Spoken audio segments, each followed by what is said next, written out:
Hello everybody, welcome back to the channel learn English with Shiva.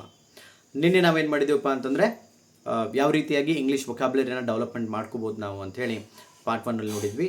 ಇವತ್ತು ಅದರದೇ next ವಿಡಿಯೋನ ನಾನು ಮಾಡ್ತಾಯಿದ್ದೀನಿ. ಇವತ್ತು ನಾವು ಇನ್ನೂ ಕೂಡ ಏನು ಮಾಡ್ಬೋದಪ್ಪ ಅಂದರೆ ಯಾವ ರೀತಿಯಾಗಿ ಕ್ವಿಕ್ಕಾಗಿ ನಾವು ವೊಕ್ಯಾಬ್ಯುಲರಿಯನ್ನು ಡೆವಲಪ್ಮೆಂಟ್ ಮಾಡ್ಕೋದಪ್ಪ ಅಂತಂದರೆ ಈಗ ಒಂದೊಂದೇ ವರ್ಡ್ ಕಲಿಯೋದಕ್ಕಿಂತ ನಾವೇನು ಮಾಡ್ಬೋದಪ್ಪ ಅಂತಂದರೆ ಇನ್ ಅ ಗ್ರೂಪ್ ಒಂದು ಕಾನ್ಸೆಪ್ಟನ್ನು ತೊಗೊಂಡು ಆ ಕಾನ್ಸೆಪ್ಟಿಗೆ ರಿಲೇಟೆಡ್ ಇರುವಂಥ ಎಲ್ಲ ವರ್ಡ್ಗಳನ್ನ ಒಂದೇ ಸಾರಿ ಕಲಿಯೋದು. ಫಾರ್ ಎಕ್ಸಾಂಪಲ್, ಈಗ let's take A concept school ಅಂತ ಒಂದು ಕಾನ್ಸೆಪ್ಟ್ ತೊಗೊಂಡಿವಪ್ಪ ಅಂತಂದರೆ ಸ್ಕೂಲಿಗೆ ರಿಲೇಟೆಡ್ ಇರೋ ಎಲ್ಲ ಇಂಗ್ಲೀಷ್ ವರ್ಡ್ಗಳನ್ನ ನಾವೇನು ಮಾಡೋದು ಕಲಿಯೋದು. Like black board, teacher, student, pen, pencil, play ground.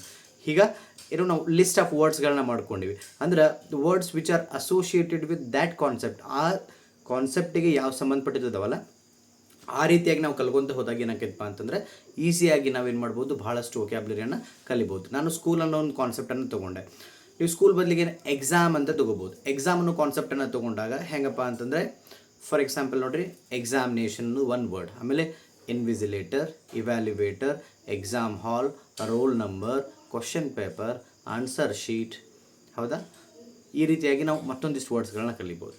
ಇನ್ನೊಂದು ಎಕ್ಸಾಂಪಲನ್ನು ನಾವು ತೊಗೋಬೇಕಪ್ಪ ಅಂದರೆ ಟೆಂಪಲ್ ಅಂತ ತಗೊಂಡಾಗ ಒಂದು ಗಾಡ್ ಅಂತ ತೊಗೋಬೋದು. ಆಮೇಲೆ ಟೆಂಪಲಿಗೆ ವಿಸಿಟರ್ಸ್ ಅಂತ ಬರ್ತಿರ್ತಾರೆ. ದೇವರಿಗೆ ನೀವು ಡೈಟಿ ಅಂತ ಕರಿತೀವಿ, ಡೈಟಿ ಅಂತ ವರ್ಡನ್ನು ಕಲಿಬೋದು. ಹೌದಾ?